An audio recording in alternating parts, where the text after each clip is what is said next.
So, blame then is inappropriate when there is an aspect of accident, like blaming a person when something is like truly accidental and they had no way of knowing or foreseeing it or preventing it, um, or moral luck, if you want to put it that way. So it's inappropriate when there's that aspect of incident or moral luck involved with the act. An agent is being blamed for. You cannot blame the person for the act. There might still be a go-to default response of blaming the act itself, right? Or finding the act itself to be blameworthy, such as, for example, uh, accidental homicide or accidental manslaughter. Right?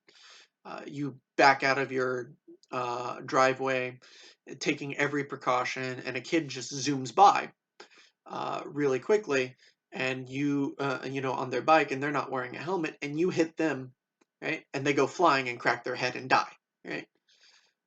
You had no time to react or whatnot, and it was a complete incident.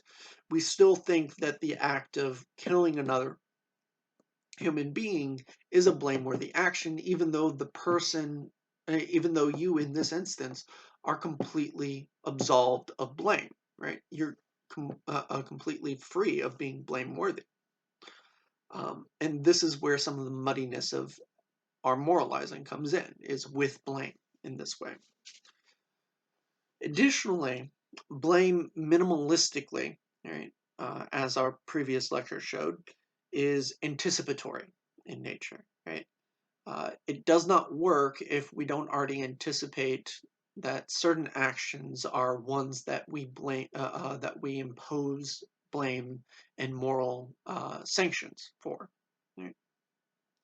So, uh, if it's anticipatory in nature, it's not that we just find the action wrong, but further as liable to have produced worse results compared to some alternative course.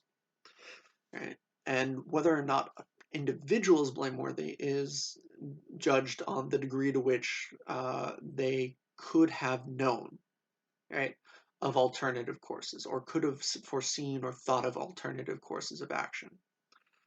Right? Now, moving from this, there are, roughly speaking, uh, three types of blame. Right? There's first personal blame, which takes the form of either guilt or self-recrimination. Right? This is the idea of I blame myself for that. Right? So you see yourself as having failed, right? So you know that there's some moral standard that you've failed. You are usually judging yourself for poor judgment or poor character in this case. That's what you're blaming yourself for. Um, Second personal blame, which is the typical model of I blame you. Right? It's takes the form of communicative resentment. You're saying it and expressing that you blame another person. What you're doing is you're saying that um, I resent your failing, more or less. Right? Um, you can do better. Right? You could have done better by me. And it's not even necessarily like uh, uh, it's not even necessarily emotionally invested, right? You can blame someone years down the line once it's been passed, right? In that case, it's just an acknowledgement of like a failure.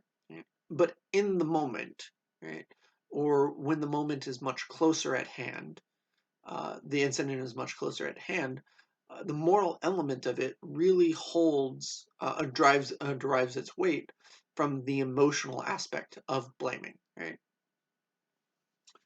And then thirdly, you have third personal resentment, which is indignation, right?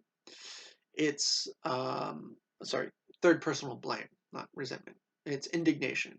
It's blaming a person or their action, even though you yourself are not directly involved, right?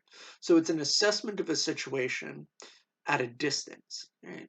And it's usually an assessment of a person's character, their actions, or their judgment. Oftentimes, because the action in question is something that you think is generally blameworthy. All right.